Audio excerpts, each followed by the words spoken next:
Well, looks like I found an issue here. I took this thing for a ride the other day, and I noticed it was coolant coming out, or yesterday, and noticed coolant was coming out of the overflow. So that's not great. So I was gonna do some pressure testing, but check this out.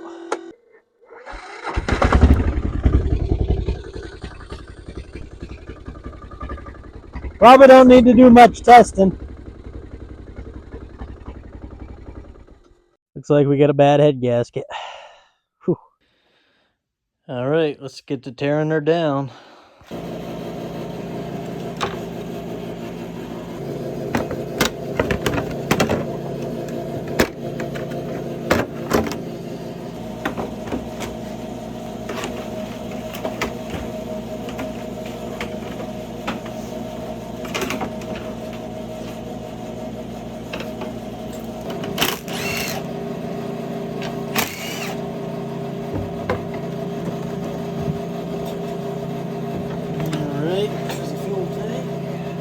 Okay, now we have access to the motor. Went ahead and removed this top cover. That's what it looks like in there. There's your fuel solenoid shut off. Here's our throttle assembly.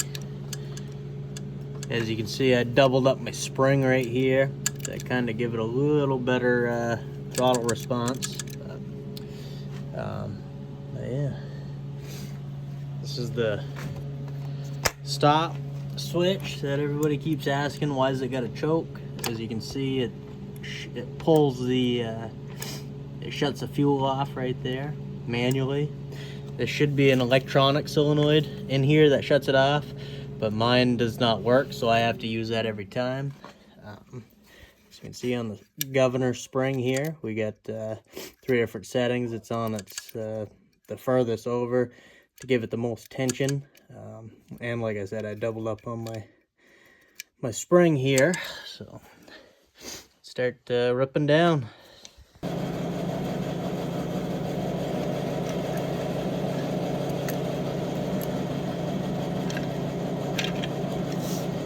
Alright, so there's the injection pump right there, runs off the cam.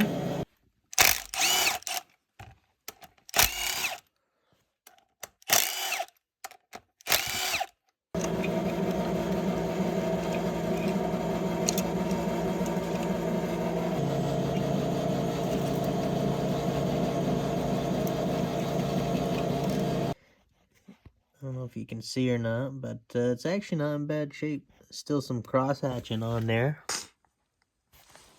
Well guys, I was inspecting this head, cleaned it all off here, and I don't know, I might have to get it resurfaced. I'm gonna try to change the head gasket and hope for the best, but I might be pulling this back apart. I don't know, it's a little hard to see probably on the video, but there's definitely a ring around this where the head gasket lays, and it's kind of grooved a little. I can feel it with my fingernail, unfortunately. Like I said, we're gonna try it, but I feel like I'm gonna pull this back off probably, so we'll see. Alright, so now if we look in the book here, you have to place the piston at top dead center, put a flat edge over it, and then you put a feeler gauge on the cylinder itself. And then, let's see, so let's go ahead and do that. Alright, so we're gonna rotate our clutch until we see that piston at the very top, dead center here. We're gonna take some type of flat edge, straight edge, go up as far as we can. We'll grab our feeler gauge. And now I'm at 021 here. So that's a nice snug fit, 0.021. So now we're gonna come back over here to our book. We're gonna, what do we got? The clearance here, okay. So we're running in inches. 0.021 would be, which would fall into this category. Thickness of gasket, you'd want the 1.15. Now that gasket is not available anymore, so I'm either stuck with a 1.25 or 1.05. That's the thickness of the gasket, millimeters. Now, this could cause issues with too much compression, so I'm going to go ahead and lower compression, 1.25, and that's the gasket we got. So as you can see right there on the gasket, 1.25, well, it says 125, but that's the 1.25. This is a brand new gasket, but because of the head issues, I went ahead and sprayed a little copper spray gasket on it to help seal. So let's go ahead and throw that in. And be careful with this chain here. Try not to get any of that oil on it.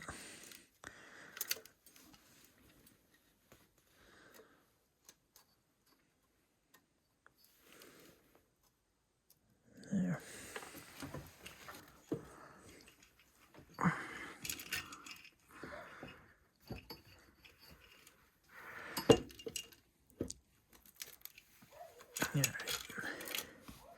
Let's get that on there. We can go ahead and throw a couple of bolts in it.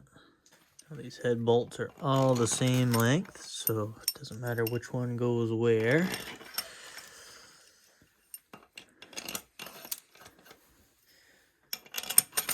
Get it on there.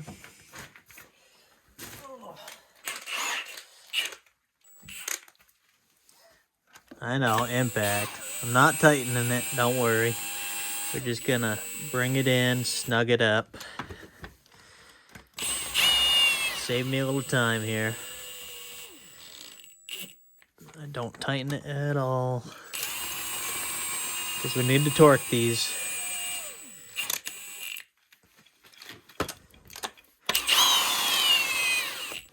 Alright, 22 foot-pounds to begin with here.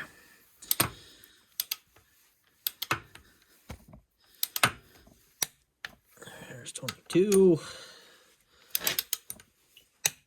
22.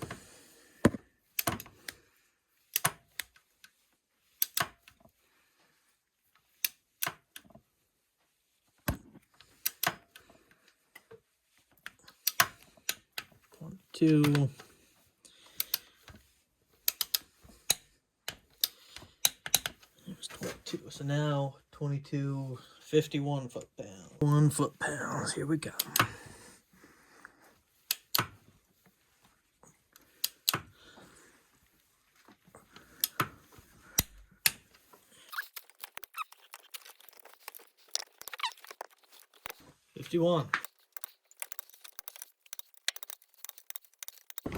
So I went ahead and modified. This is my governor right here.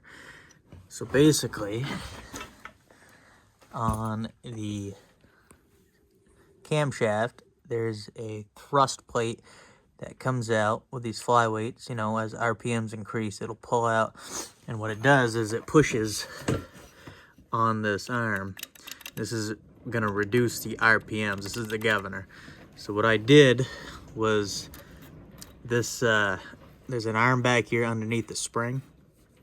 It's bent quite a bit to pull it even further. So I straightened that arm out a little bit, and now you can see it doesn't quite pull that all the way. Before it was pulling it all the way. So I should be able to increase the RPMs slightly. We'll see. I could, you know, really do some damage probably if I went too much. So I'm not going to go too much, but I think I'll be safe right there, and we'll give that a whirl. Drop this down carefully.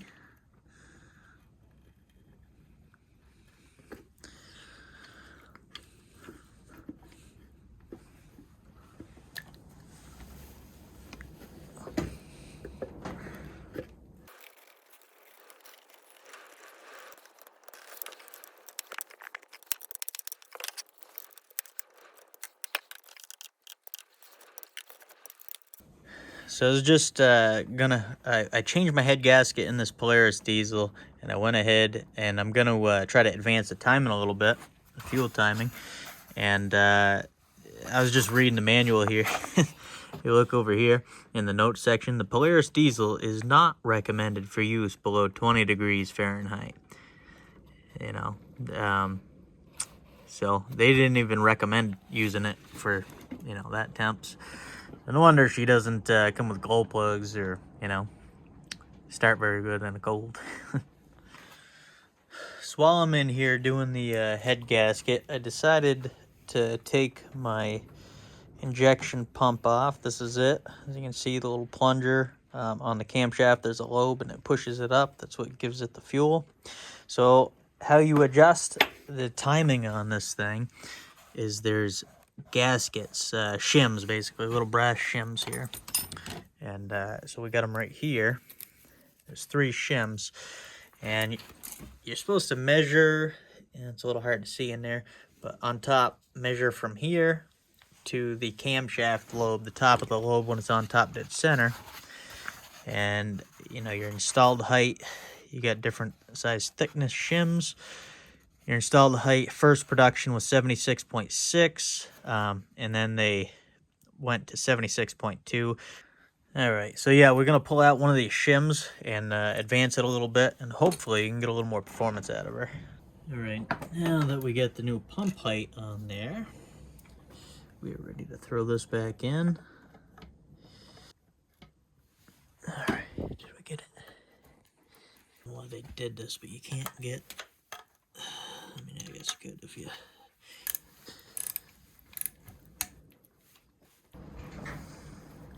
Oh, we are getting somewhere now.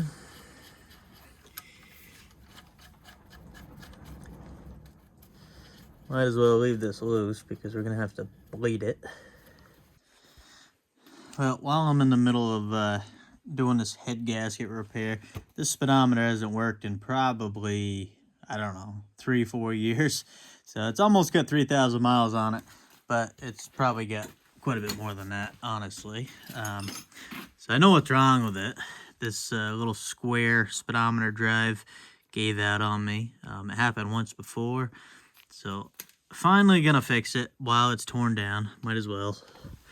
So where it's located is right behind there on the transaxle. So this just pulls out.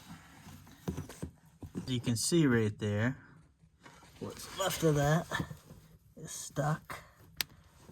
There it is. That's supposed to be quite a bit longer.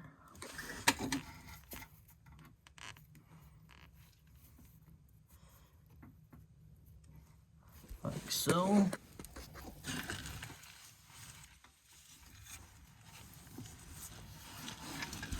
And then this goes back on. And just bolt her up.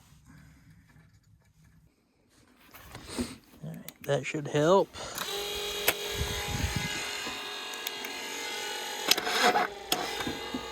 Maybe. There we go.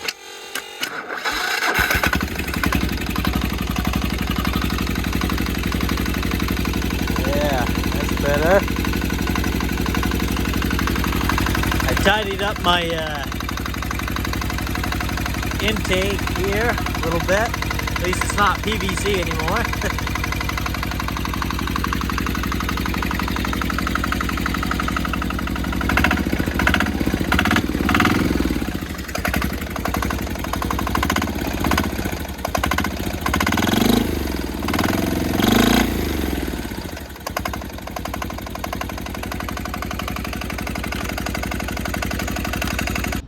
All right, let's see what we can get out of the turbo diesel now. I went ahead and fixed all my charge pipes, fixed the head gasket. So we got the GPS running. Let's see what we can get.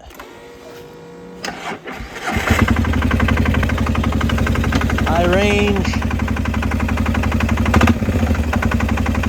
full throttle.